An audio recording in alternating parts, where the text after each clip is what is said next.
there is so much duplication and we aren't efficient, and we need to be more efficient, and we need to collaborate and stop competing. And so really, I think that is where I see the possibilities. Welcome to the PM Podcast, brought to you by Evertrue Studios, the show that takes you inside the lives of thought leaders, innovators, and changemakers in fundraising, philanthropy, and civil society. I'm your host, Jay Frost. My guest today is Torrie Taj, nonprofit executive, fundraising leader, educator, coach, and the 2026 Outstanding Fundraising Professional of the Year, the highest honor awarded by the Association of Fundraising Professionals. For more than 3 decades, Torrie has helped shape Arizona's nonprofit landscape. She spent 23 years at A New Leaf, rising from direct service roles to executive leadership, helping grow the organization and expand housing, shelter, and support services for vulnerable families. Since 2015, she has served as CEO of Child Crisis Arizona, where she has led dramatic growth in both mission impact and philanthropic support, including a transformational campaign that created the Center for Child and Family Wellness. She is a longtime champion of ethical fundraising, professional development, mentorship, and what she calls an abundance mindset, challenging nonprofit leaders to think beyond scarcity and invest boldly in people, infrastructure, and mission. Recorded live in the Exchange at AFP Icon 2026, we explore her leadership journey, the lessons she learned along the way, and the importance of growing things. So I want to begin by just congratulating you on this award. It's kind of a big deal.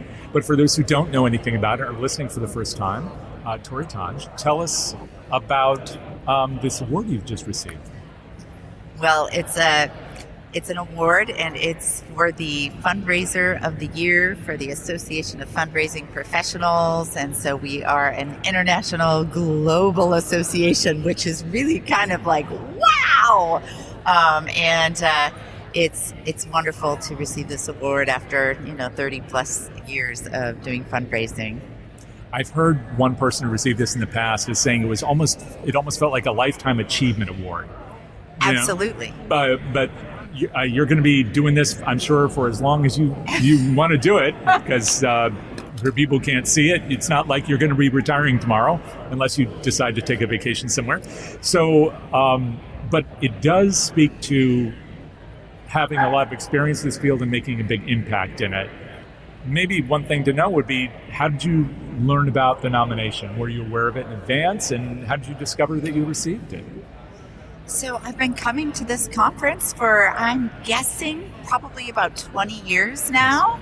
And I've always seen people walk across the stage, and there's like great icons like Kay Sprinkle Grace, who received it, and I got to work with her once on a wonderful project, and I was like, wow, that would be an incredible achievement to receive something like that. And it's from your peers, right? It's not for your work in your specific organization or in your region, and it's from your peers who are looking. And I think that's what makes it extra special, because I'm being recognized by others who really know what it takes to do this work, and they've done it. Right. So let's go back a little bit to when it started. Where are you from originally? I'm from South Dakota. Where? Aberdeen, South Dakota. Okay, I have to admit, I've not been to Aberdeen. So Okay. where is that? It's in the northeast corner, close to the Minnesota and North Dakota borders. Okay, sure. And what was it like growing up there? It was cold, really cold. Sure. But okay, so tell us exactly how cold. I was just in upper Minnesota recently. Your teeth hurt kind of cold when you go outside, where it's just gray and dark, and it's a great place to grow up. But I left as fast as I could to Arizona when I was 17. Really? Really. What brought you to Arizona? I had grandparents that were winter visitors, so snowbirds, and they would come down to Arizona, and it was my junior year in high school, and I said, I think I want to go see Grandma and Grandpa, and I did. And I went and looked at this university called Arizona State University and said, why would I ever apply to go anywhere else? So it's sunny, there's a lot of people, and it felt like a new start. So I was able to do that, and never looked back. Wow. Okay. So to Phoenix, and then that was that. What were you studying? Psychology. Well, I'm sure that contributed to everything you've been doing, but what was the attraction in psychology? Well, I started as a business major because I really didn't know, other than I knew I wanted to help people. Yes. And I think probably parents and others said, you need a business degree in order to be able to run a company or Sure. do something. And so I started with that, and I was really drawn to psychology and sociology and those kind of classes, and started volunteering at a small nonprofit when I was in college, and finally changed my major to psychology and got a job there, full-time entry-level staff, entry-level staff when I graduated. What organization was this? It was called Prehab of Arizona. Horrible name, but it was prevention and kind of rehabilitation, and it was they were helping youth and did a variety of things. Went and worked there. I think my first job was, I had to stop my food serving job when I graduated, which I was making double the amount of money that I did when I joined this nonprofit. Okay. And my entry level salary was $14,000 annually. And you were doing, I'm sure, a number of things in that kind of role? Yeah, it was a client-facing role, direct service with youth. Yeah, so actually that psychology background must have been pretty useful in having that kind of engagement. But did you understand anything about the nonprofit sector? Was that a thing for you at the time that you took on that job? Did you have background no, there? I understood enough. There wasn't like a nonprofit studies course or a track. And I just knew that there were nonprofits and they helped people. Okay. And that's where I wanted to be affiliated. Well, I know sometimes I'll talk to people, oftentimes I think we probably both had this experience. You talk to people and they talk about being raised in their community, and their parents went to church or synagogue or mosque, and then they were doing something or they participated in some club, and that was their introduction to these things. And maybe they didn't have a label for it, but they were already engaged in the work, or their parents were. Did you have that kind of experience before? Absolutely. Very altruistic feelings inside, and really that came from watching my, grandparents and my mom and aunts and uncles, and really participating in the church rummage sale and the bake sales and the book sales and things like that. So that was just a part of growing up in South Dakota, and I think helping others. Yeah. And so there you were working at a nonprofit, and generously paid, as most of us are when we first begin that work. But that must have been a point at which you said to yourself, well, I can do this thing and make this amount of money, or I can do something else and make a different amount of money. So what made you decide to do the thing that you decided to do? I think I knew that I needed meaningful work, and not the helping others by, serving food and, working banquets in a nice resort. That was fine. That's fine. But I really wanted to really dedicate my life to serving others in a different way. And so I knew that I needed to follow that path and work at this nonprofit. And I can't believe it, but I stayed there for 24 years. Whoa, wow. Yeah. Okay, so that's fantastic, but it's also rare. So how did they keep you? What made you decide to stay? Well, it was in me because I kept identifying a gap or a need. Like, we can't take the kids to the zoo and they don't have allowance. And they're like, well, we would have to do fundraising if we needed to have some kind of a money to do these things for the kids that we're serving. And they're like, so go ahead and figure it out. And I'm like, okay, isn't there something called development, and how do I learn about it and do it? And so I did. Was that also where you became involved in the profession, not just the activity, but the profession? For sure. Yeah. So AFP and that sort of thing? But when, how early? So I think I became a member probably in 95 or 96. So it was AFP already, or was it NSFRE? It was AFP. Okay. Yeah, NSFRE, for maybe the first year or two, and then it was AFP, perhaps. I remember both names. Right. And I was always a member and really kind of grew up through AFP and learning, and then the different roles that I served in the nonprofit, in that one nonprofit. And actually, I was able to grow with the company. We were very small when I started, and when I left, I was in charge of mergers and acquisitions. Wow. And, I left as the deputy CEO. So, really worked my way up. Wow. Okay, so what you just mentioned with the growth is interesting in and of itself, but the mergers and acquisitions is something that is kind of a stealth topic in this field, don't you think? That organizations, there's a question about, do we have too many organizations? Is there enough capacity in philanthropy to support all the organizations that are here? And mergers are one way to potentially address it, maybe. So you've lived through that. What was that like? I lived through it, and I still live to do it because I think it's that important. Why? There is so much duplication, and we aren't efficient, and we need to be more efficient, and we need to collaborate and stop competing. And so really, I think that is where I see the possibilities for a lot of organizations, and they could be stronger together.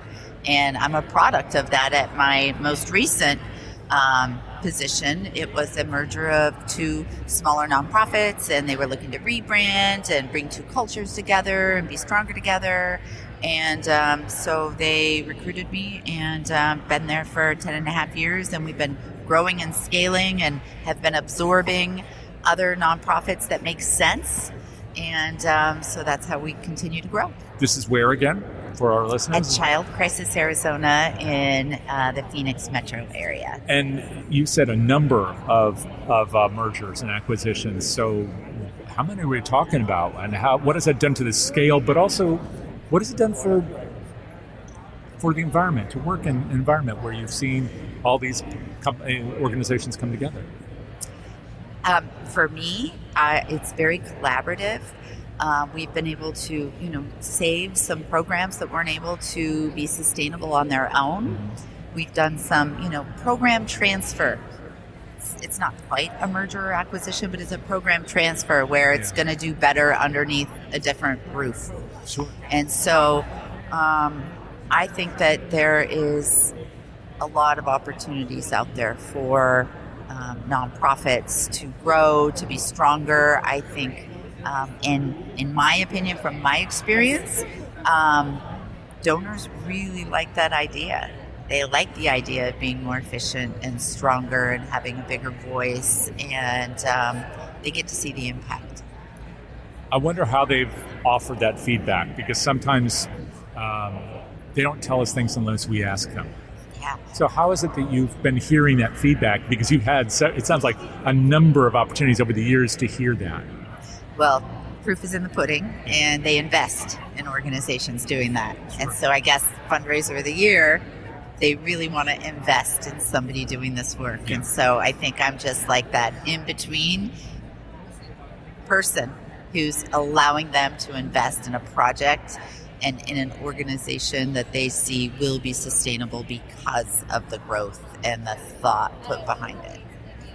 Now, you're obviously a proponent of this as a method of making sure programs are efficient and effective. What kind of reaction do you get beyond being recognized by your colleagues here in the field, which is a big thing? But just day to day, what kind of reaction do you get from peers and colleagues in the field? Maybe some of whom think fantastic, others it's terrifying. Maybe others think, no, this is my program. I want you. What kinds of things do you hear when you act as a proponent of bringing things together like this? Well, it's across the board. Yeah. And I think there are those who live in fear, and there are those who kind of are open to it. I live with this abundance mindset, and I really truly believe that there is enough, and that if we work together and we can figure things out, and we can really make an impact and make a difference. And so this like, that's not my area and stay away, that's not me. I'm like, open arms and want to enfold as many groups as we can. And so a new campus that I just built We've got 25 other nonprofits operating under a building that I just built. Oh wow! Is this kind of like an incubator or what? No, it's the headquarters for Child Crisis Arizona. We get to do our foster care, our adoption services, our wellness classes, all the things. But we created it where Ballet Arizona, for example, has a studio inside this building. And if we're serving children and families in the neighborhood, let's get all of the services to come in and be in one location and make it easy and convenient for these families and the children. What has that done for collaboration too? Because I love that example of a ballet company next to this other kind of organization. What has that done? It's amazing, and we all get to know each other and we work together, and this moving from competition to collaboration, it's an incredible feeling. Staff want to work there. They want to come and be part of something bigger than themselves, bigger than one organization. Like, there's power in that and energy.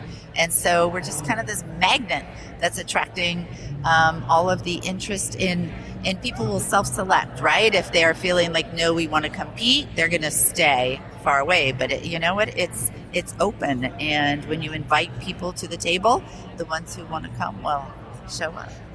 So that's one way that we can kind of all work together to figure this out. What are some of the other things, though, that you're noticing? Because when you go through all this process of bringing things together like this, I'm sure you've seen other opportunities and vulnerabilities. What are some of the other things that maybe acquisitions and mergers alone won't address? Yeah, I think you have to take your ego out of it and really not think about how is this affecting me personally, but what's the highest and best use of the organization for the community. And when you think that way, I think it's really a helpful way to think about it, and it's a reframe for a lot of people because some nonprofits they want to continue, and that's their choice to operate and only in this way, and they don't want to change, and this will be the thing they do. But for me, a growth mindset means you have to have an open mind. And if we talk about innovation, you have to be ready to innovate. And you can't just have that as a buzzword on your values list. You have to really be able to innovate and think differently. And so it's not for everyone. No, I'm also, as you were saying that, I was thinking everybody has a role in that. I mean, you talked about the donors before who were supportive of it. We didn't talk about the boards, but that's a big part of this. Whether we're talking about the legal and financial ramifications of bringing together organizations, or even if they're not, being under one roof, all those things, the board members play a huge, or can, and often do play a huge role in determining, are we going to be able to do that or not? Do we want to do that or not? So where's that been for you in terms of working with the leaders in the community who have not been in your shoes, but they're essential to being able to let us do the things that we know, enable us to do our work better? Yeah. So, boards, they have to set the tone and give you kind of, okay, this is what we'd like to do. And my boards have been absolutely amazing and wanting to move forward and doing that. I think there are boards that we have spoken with in the past and they're not ready to do that, and that's okay. I think I go back to something I used to teach at Arizona State University and in nonprofit studies and in the classes, and I really, really pushed home that the cause is always more important than the organization you work for. That bears repeating, but I'll just ask you, since people can play it back, I'll ask you to share why that's true. Well, the cause is more important than the organization, because organizations will come and go. But really, for example, if you are passionate about feeding the hungry, you can do that in many different places with many different organization names, and really that's what this is about. That is always like your North Star.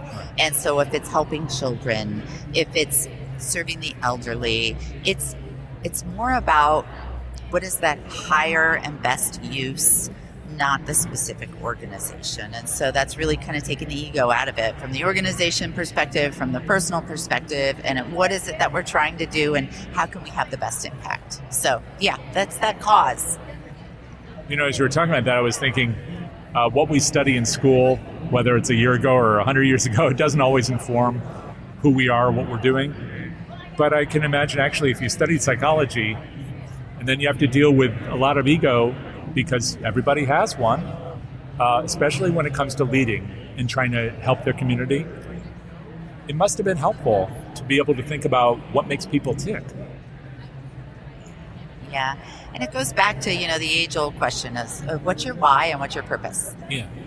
And I knew, at a young age, it was helping people. I was on a church group mission trip, and we took a bus from South Dakota all the way to New Mexico, and we were like building houses and walls and floors in like a remote area, and we have no skills. We're just kids. And some of the poorest communities, and that really stuck with me. And I knew at that point, like, okay, you know what? How do we level the playing field more for children and families? And it's especially for children. They're born into this world, and it's not up to them. Kids can't pull themselves up by their bootstraps, and so if they have any boots. Right. Yeah, what about if they're barefoot? Like, come on. And so for me, yes, I have a great organization that I stand behind, and I've had two, and I'm very loyal once I, go to an organization. But really, it's not about the organization. It's about the work that we get to do to help people or kids or whatever that cause is. So that's still the driver. For me, that's my why. Yeah. It's helping others. When you're, that particular one may not be for everybody, but finding the why, is that equally important for all of us, especially in this field? I mean, I think you need to know it. And I think a lot of, I have adult children, and I tell them, it's okay if you're figuring it out and you don't know, but it's really important to figure out what it is you want to do and why, because you're going to be doing that for a long time. And it's really important that if you're not loving it, you're not going to be a great leader. If you want to be a leader, but it's not going to fulfill you. And if you want to be a great leader, you better believe in what you're doing, because how can you ask others to invest in what you're doing if you don't truly 150% believe that this is impactful work? What do your kids do? So my 29-year-old has his own company. It's called The Resilience Company. It's T-shirts, and it's mental health awareness, and it's a clothing. More than a brand, it's a way of life. Right. My 25-year-old is a biomedical engineer, works at Stryker. And my 23-year-old is 1 year out of college and doing sales at the moment. So they're all on that journey of finding the why, obviously. I mean, resilience is the most mature example of it, but I guess the kids are all following that example. What do they understand of your work? Because one thing I know in my whole career is trying to explain to people outside the sector sometimes is tough, to reduce it down to a sentence. So how do they understand what you do? What do they think about this work that you do so much for the community? Well, they know I'm very passionate, and I do what I say I'm going to do, and I think that they know that going all in is really important, and you can't just do something halfway. If you're going to commit to something, you see it through, and you give it all you've got. So, by extension, all the other people in the field who probably, go to a conference like this, and then they hear you talk about this, is there a message for them that's kind of like the message that you've been sharing here and with your kids? Probably so many. I guess if I had a message is, find something that really fills your cup, and then continue to do that, and then nurture it and continue to grow. And then if it doesn't fill your cup anymore, change the cup, change what you're drinking. Right. And that's okay. And that's something that I think, maybe our generation didn't do so well. And so, but I fortunately have been able to fill my cup at two different organizations, and then I create my next thing at those organizations because I have to keep growing and I want to continue to commit. But it's you have to create it and find it. So I know you love where you are and what you do. but you just talked about the next chapter. So what's next for you? Where do you imagine all this going for you? I'm an executive coach also. I went to school several years back, and so I do executive coaching for nonprofit CEOs, especially those in transition. And it's a lonely place when you're a CEO. You need a peer group. You are working with a board of directors, and then you've got a large staff, and you're kind of in the middle. So I've always had an executive coach, and it's truly helped me. So I'm doing that, and I'm able to help others and help them do whatever it is that they want to do. So that's kind of my next thing. And at the same time, I'm always looking to perfect my Spanish, and I'm a master gardener. Wow. And yeah. What are you growing? No, what are you growing? What kind of gardening? I've got flowers. I've got lots of vegetables. I've got watermelon growing now in Arizona, lots of tomatoes, peppers, you name it. And so that's your life. It sounds like you've made a happy place both at work and at home. I have to be growing things though, whether it's like metaphorically or with people, with food, with things that are green and beautiful like flowers, or myself, like that quest to continue on my journey. And becoming a better coach and speaking better Spanish and doing the things I need to do. I would imagine that those things also perfect a sort of patience. That, there's an expression I've used sometimes, even though I'm a terrible gardener, which is first year sleep, second year creep, third year leap. And in our field, there's a lot of tendency to say, well, let's just go and get it done, or it didn't work, so let's give up. But I can imagine all the things you described sounds like they must require patience, but also foster patience.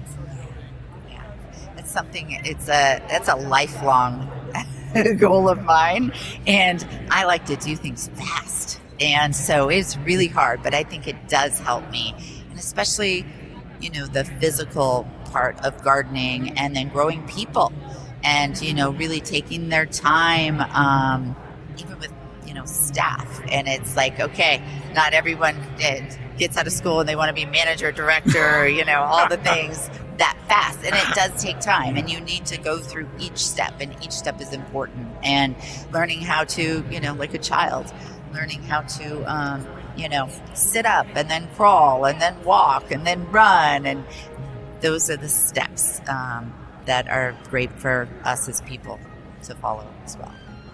Well, that's it for this episode of the PM Podcast. You can learn more about Torrie Taj and the work of Child Crisis Arizona at childcrisisaz.org and about AFP at afpglobal.org.